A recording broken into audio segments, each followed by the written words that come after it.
Livro A Isca de Satanás, de John Bevere. Capítulo 7. A pedra solidamente assentada. Portanto, assim diz o Senhor Deus: Eis que eu assentei em Sião uma pedra, pedra já provada, pedra preciosa, angular, solidamente assentada. Aquele que crer não foge. Isaías 28:16. Aquele que crê não foge. Uma pessoa que foge ou que age precipitadamente é uma pessoa instável, porque suas atitudes não estão bem fundamentadas. Ela é facilmente abalada e influenciada pelas tempestades ou perseguições e provações. Vejamos, por exemplo, o que aconteceu com Simão Pedro. Jesus havia entrado na região de Cesareia de Filipe e perguntou a seus discípulos: Quem diz o povo ser o filho do homem? Mateus 16:13. Diversos discípulos compartilharam com entusiasmo a opinião da multidão acerca de quem era Jesus. Jesus esperou até que terminassem. Depois olhou para eles e perguntou-lhes diretamente: Mas vós, quem dizeis que eu sou? Versículo 15. Tenho certeza de que a maioria dos discípulos ficou com uma expressão confusa e temerosa, enquanto refletiam com a boca meio aberta e sem fala. De repente, os homens que foram tão ávidos para falar, expressando sua opinião, se calaram. Talvez eles nunca tivessem feito aquela pergunta a si mesmos. Seja qual for o caso, eles agora percebiam que não tinham resposta. Jesus fez o que sabia fazer tão bem. Ele detectou o coração deles através de uma pergunta. Ele os levou ao entendimento real do que eles sabiam e do que não sabiam. Eles estavam se alimentando das especulações dos outros, em vez de definirem seus próprios corações quem Jesus realmente era. Eles não haviam confrontado a si mesmo.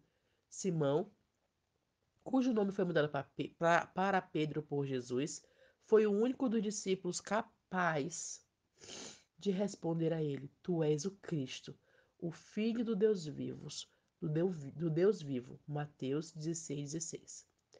Jesus então lhe respondeu, dizendo: Bem-aventurado és tu, Simão Barjonas, porque não foi carne e sangue que te revelaram, mas meu Pai que estás no céu.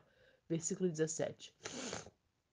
Jesus estava explicando a Simão Pedro a fonte desta revelação. Simão não havia recebido este conhecimento por ouvir a opinião dos outros, ou pelo que eles havia sido ensinado, mas Deus o havia revelado para ele. Simão Pedro tinha muita fome pelas coisas de Deus. Era ele quem fazia a maioria das perguntas.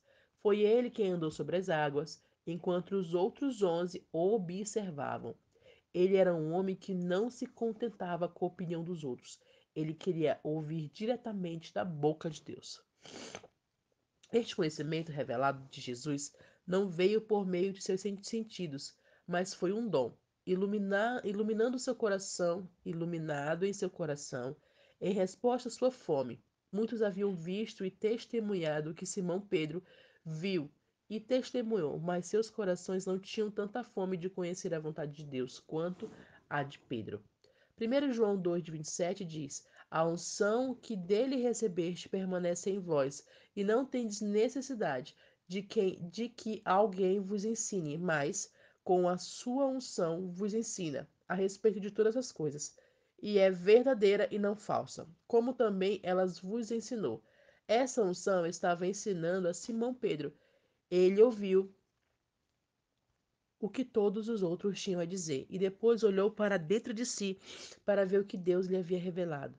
Quando você recebe conhecimento revelado de Deus, ninguém pode lhe influenciar. Quando Deus revela algo a você, não importa o que o mundo inteiro diga, ninguém pode mudar o seu coração. Então Jesus disse a Simão Pedro e ao resto dos discípulos sobre essa pedra, abre parêntese, de conhecimento revelado por Deus, fecha parêntese. Edificarei a minha igreja e as portas do inferno não prevalecerão contra ela. Mateus 16:18. Assim, vemos claramente que existe uma pedra solidamente assentada na palavra de Deus, revelada. Neste caso, foi a compreensão de Pedro de que Jesus era o Filho de Deus. A palavra iluminada. Com frequência, digo às congregações e às pessoas quando estou pregando que ouçam a voz de Deus por dentro da minha voz. Frequentemente estamos tão ocupados fazendo anotações que só registramos aquilo que é dito. Isso produz um entendimento mental das escrituras e da sua interpretação. Repito, o conhecimento mental. Quando possuímos apenas o conhecimento mental, duas coisas podem acontecer. Primeiro, nos tornamos facilmente suscetíveis ao exagero ou ao emocionalismo. Ou dois, ficamos presos ao nosso intelecto. Mas esse não é o firme fundamento sobre o qual Jesus edifica a sua igreja. Ele disse que ela seria edificada sobre a palavra revelada e não apenas sobre versículos decorados. Quando ouvimos ministros ungidos pregarem ou quando lemos o livro, devemos procurar as palavras ou frases que explodem em nosso espírito. Essa é a palavra que Deus está revelando a nós. Ela transmite luz e entendimento espiritual. Como disse o salmista, a revelação da tua palavra esclarece e dá entendimento aos simples. Salmos 119, 130. É a sua palavra em nossos corações e não em nossas mentes que ilumina e esclarece. Geralmente, um ministro pode estar falando de um assunto, mas Deus pode estar iluminando algo inteiramente diferente em meu coração.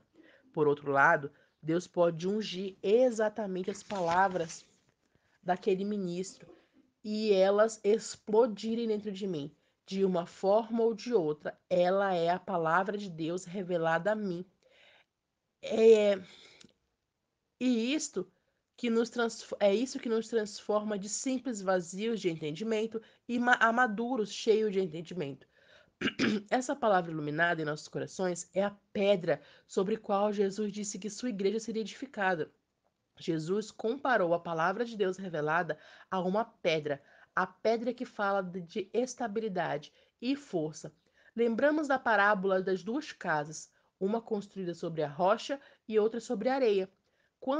Quando as adversidades, como perseguição, tribulação e aflição, vierem contra as duas casas, a casa construída sobre a areia foi destruída, enquanto a casa construída sobre a rocha permaneceu de pé. Algumas coisas que precisamos ouvir de Deus não podem ser encontradas na Bíblia. Por exemplo, com quem devemos nos casar, onde devemos trabalhar, em que igreja devemos congregar. E a lista continua. Precisamos ter a palavra de Deus revelada para essas decisões também.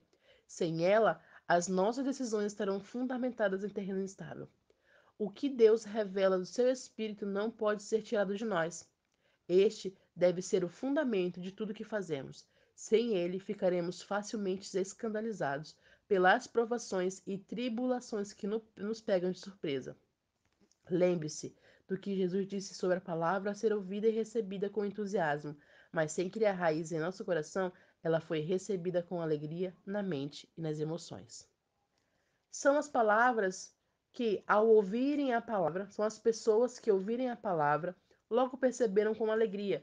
Entretanto, visto que não têm raiz em si mesmas, são de pouca perseverança, ao surgir alguma tribulação ou perseguição por causa da palavra, rapidamente sucumbem.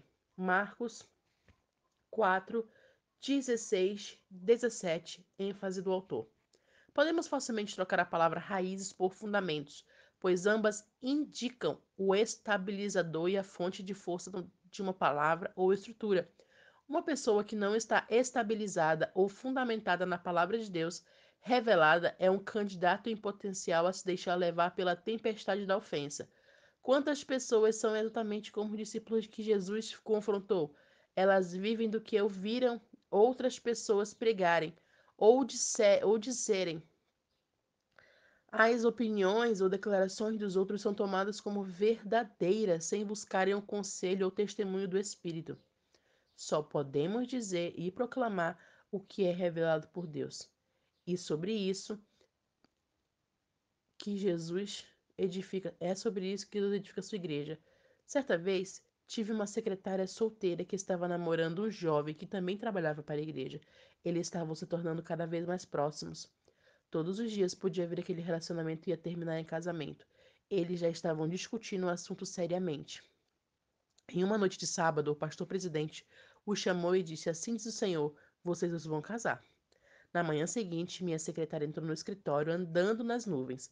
Ela estava muito entusiasmada. Ela me perguntou se eu faria uma cerimônia de casamento deles, e eu disse que ficaria muito honrado em fazê-lo. Marquei uma data para reunir-me com eles para aconselhamento, mas eu estava inquieta. Quando eles entraram no meu escritório, meu espírito se perturbou.